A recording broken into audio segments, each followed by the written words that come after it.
Whoa,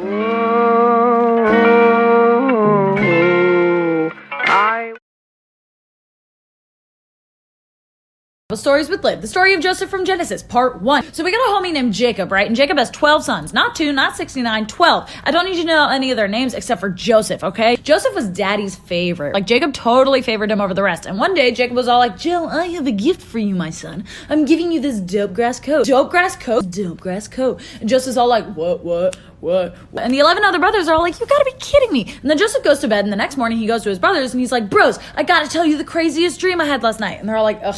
And Joseph's all like, okay, listen, we were all sheaves of grain, right?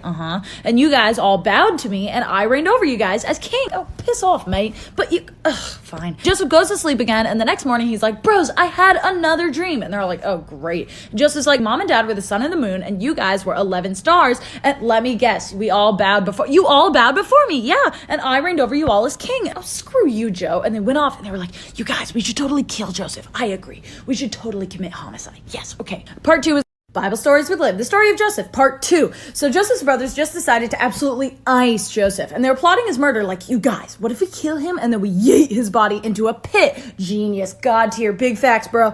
But one of the brothers named Reuben secretly cared about Joseph, and he didn't want him dead. So Reuben was like, you guys, hear me out. What if we, didn't kill him? And the brothers are like, bro, that's like the whole point, though. And Reuben's like, see, I get that, but what if we chuck him into a pit and we leave him for animals to kill him, so then we don't have to? And they're like, oh, now you're talking. Nice one, Reuben. Yeah, thanks, guys. But secretly, Reuben was planning on going and saving Joseph from the pit after they all left. So the brothers hide out, and they see Joseph coming, and they jump him, and they rip off his coat from dad, and they beat him up, and then they yeet him into a pit. And then a caravan of Ishmaelites, other random people, it doesn't matter, came by on camels, and the brothers were like, ding, idea, and they sell Joseph to the Ishmaelites so they could get a little dough, a little coin out of their homicide. And isn't that what murder's really all about?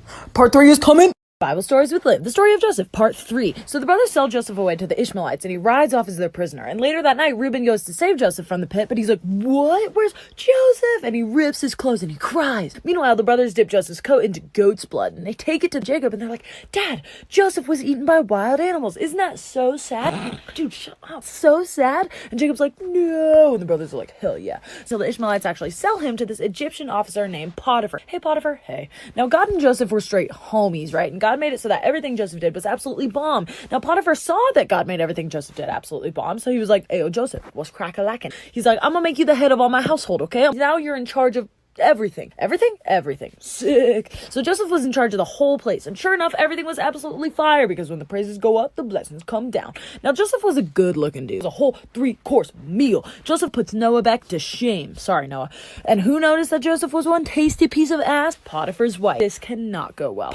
Bible Stories with Liv, the story of Joseph, part 4. So Joseph is a snack and a half, right? And the wife of Joseph's boss, Potiphar, takes notice of this. And she waltzes up to Joseph one day, and she's like, come on, sleep with me, Joseph. And he's like, dude, no. And the next day, she's like, just sleep with me. And again, he's like, no, okay? And the next day, she's like, sleep with me. And every day, he's like, bro, no, I'm not gonna sleep with my boss's wife. That is so messed up. Come on, Joseph, just sleep with me. And she grabs his sweatshirt. What? No, let go of me. She's like, no, let go. No, just have sex with me. And he wiggles out of the sweatshirt, and he runs away butt naked. Buck naked? But I don't know. And Potiphar's wife has his sweatshirt in her hand, and she quickly devises a cunning plan. She takes his sweatshirt to her husband Potiphar, and she's like, Potiphar, yeah, what's up, baby? You know your servant Joseph, the one who you put in charge of like everything? Oh yeah, I love that dude. She's like, he just tried to sleep with me. What?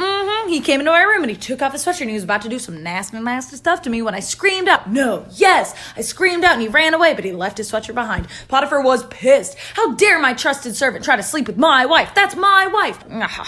Joseph! Whoa! And Potiphar throws Joseph into Bible Stories with Liv, the story of Joseph, part 5. So Joseph is thrown into prison for something that he didn't do. And while he's in there, 2 other dudes get thrown into prison with him by Pharaoh himself. Pharaoh's cupbearer and Pharaoh's baker. What's up, homies? My name's Joseph. Hey, my name's cupbearer. What's up? I'm baker. So one night in prison, they all go to bed, and then the cupbearer and the baker have the most crazy, vivid dreams. And they wake up, and they're like, bro, I had the most insane dream. Bro, me too. And Joseph's like, homies, I'm totally tight with God, so I can interpret them for you. For real? For real? For real? Bet. So the cupbearer is like, okay, so I dreamt that there was this vine, right? And it had 3 branches, okay? Yeah. And then the branches budded these delicious little grapes, right? And I took the grapes. You took the grapes. I took the grapes, and I pressed them into Pharaoh's cup. And then, I woke up. What does it mean? Just like, okay, Let me think. Okay, so the 3 branches represent 3 days, okay? In 3 days, Pharaoh is actually going to give you your old job back. You know, hence the cup. Oh, that's sick! Thanks, Joseph. Part 6. Bible Stories with Liv. The story of Joseph, part 6. So Joseph just interpreted the cupbearer's dream and told him that he's actually going to get his job back. But then Joseph's like, okay, hold up, bro. When you get promoted back, you have to talk to Pharaoh and tell him that I did nothing wrong and that I don't deserve to be in prison. He's like, dude, for sure. I got you. And then the baker's like, bro, it's my turn. Joseph's like, cool, hit me with it. And the baker's like, okay, so I had these 3 cake baskets all balancing on the top of my head. And the top one was for Pharaoh, but there were birds eating out of it. Birds eating out of it. Ew, gross. So what does it mean, Joseph? Hit me. And Joseph's like, okay, so the 3 baskets represent 3 days, right? In 3 days, Pharaoh is gonna put you to death and hang you. I'm sorry, what? I said what I said. Oh, come on. This is a load of bull crap. So 3 days passed, and everything that Joseph said was going to happen, happened. The cupbearer got promoted back to his old job, and the baker got, the stanky boot. But the cupbearer didn't remember to tell Pharaoh about Joseph. Story ain't done, Bible Stories with Liv. The story of Joseph, part 7. So Joseph's still chilling in prison, right? Now, real quick, let me introduce to y'all a new character, Pharaoh. This is Pharaoh. So one night, Pharaoh goes to bed, and this time he has a dream, and here's how the dream went. There were 7 cows just vibing on the banks of the Nile River, okay? And they were all thick and juicy and plump, like sexy moto. And then there were 7 more cows next to them that were thin and ugly, like a string bean. And then the ugly, thin string bean cows gobbled up the juicy, thick cows. And then Pharaoh woke up. What the? The next night, Pharaoh goes to sleep and has another dream. There were 7 thick ears of grain, all fat like the moto cows. And then there were 7 skinny ears of grain. So you think I'm skinny? And somehow the skinny ears of grain gobbled up the thick ears of grain. Don't ask me how, I don't know. And then Pharaoh woke up again. And Pharaoh's like, quick, anyone, I need someone to interpret my dreams. And everybody's like, not me. I don't know how. And then the cupbearer from before is like, wait, bro. And Pharaoh's like, what, bro? And he's like, bro, when I was in prison, there was this dude named Joseph and he interpreted my dream. And let me tell you, it was hella accurate. Pharaoh's like, okay, go send for Joseph. And they go get Joseph, bring him all the way to Pharaoh, part 8.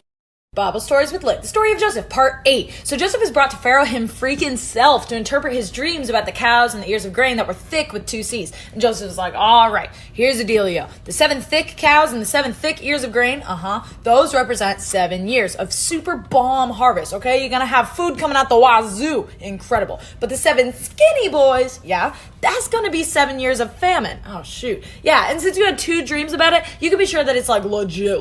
Like, that was legitness. He's like, dope, already, I trust you, bro. And so Pharaoh orders people around, and for the next 7 years, everyone stores up 1/5 of their food for the famine. Yo, Joseph, wait up. What's up? Listen, homie, you came in absolutely clutch today. Oh, man, don't mention it. It's my big G-man upstairs. Nah, bro, for real. Like, you passed my vibe check hardcore. I want you to be in charge of everything. Bro. And sure enough, everything that Joseph predicted came true. And Joseph went from being in prison to being Pharaoh's right-hand man. Part 9. Bible Stories with Liv. The story of Joseph, part 9. So because Joseph correctly interpreted Pharaoh's dream, they knew that the famine was coming, and Egypt stored up a butt ton of grain. Now, the other countries around them didn't store up any grain, and them's was all starving. So Egypt put their grain up for sale, and Joseph was in charge of selling it all. And who needed to buy grain from Joseph? But Joseph's brothers. The ones that betrayed him all those years ago. So Jacob, their dad, is like, go to Egypt and buy grain, but I'm gonna keep my youngest son, Ben, here with me, because I don't want him to get hurt. Okay, favorite much? But they're all like, okay, that's chill, and they travel all the way to Egypt. And they go to Joseph to buy grain, but they don't recognize Joseph at all. Joseph recognizes them. And they're all like, hey, we're here to buy some tasty grain. And he's like, I smell cap. You guys are spies. No, we're not. Yes, you are. And they're all like, no, we're just a bunch of brothers who need grain. But one, our youngest, is back home with dad, and one is no more. Ah, the irony. And Joseph is like, okay, but you guys got to prove to me that you guys aren't spies by bringing your youngest brother here. So I'm going to imprison one of you, and the rest of you have to go get your youngest brother and bring him to me. And so he yeets one of the brothers named Simeon into prison and sends the rest to go. Bible Stories with Liv. The story of Joseph, part 10. So the brothers go home to dad, Jacob, and they're like, Dad, we need to take Ben with us to Egypt because the scary dude in charge, Joseph, imprisoned Simeon. Essentially, Jacob is like, no. And I'm sure Simeon was like, so time goes by and they run out of grain because the famine sucks butts. And dad is like, go get more grain from Egypt, guys. And they're like, Dad, scary dude in charge said if we come back without Ben, we'll all be killed and we'll all starve to death without food. So we need to bring Ben. And Jacob's finally like, fine. And so they go back and Joseph sees Benjamin from afar and he has to go into another room because his eyes are just sweating. And then Joseph is like, okay, I'm going to test them. And so they buy their grain and Joseph puts all their money back into their sacks of grain and he even puts his prized silver cup into Ben's sack. So they travel away, but but then Joseph sends a servant, and the servant is like, stop, you violated the law. They're like, what? And the servant is like, whoever has the cup will be the servant of the scary dude in charge forever. Can I search your bags? And they're like, okay, sure, we didn't do it. And they check the bags, and they find it in Ben's, and they're like, oh, sugar, honey, iced tea. Part 11, the last part.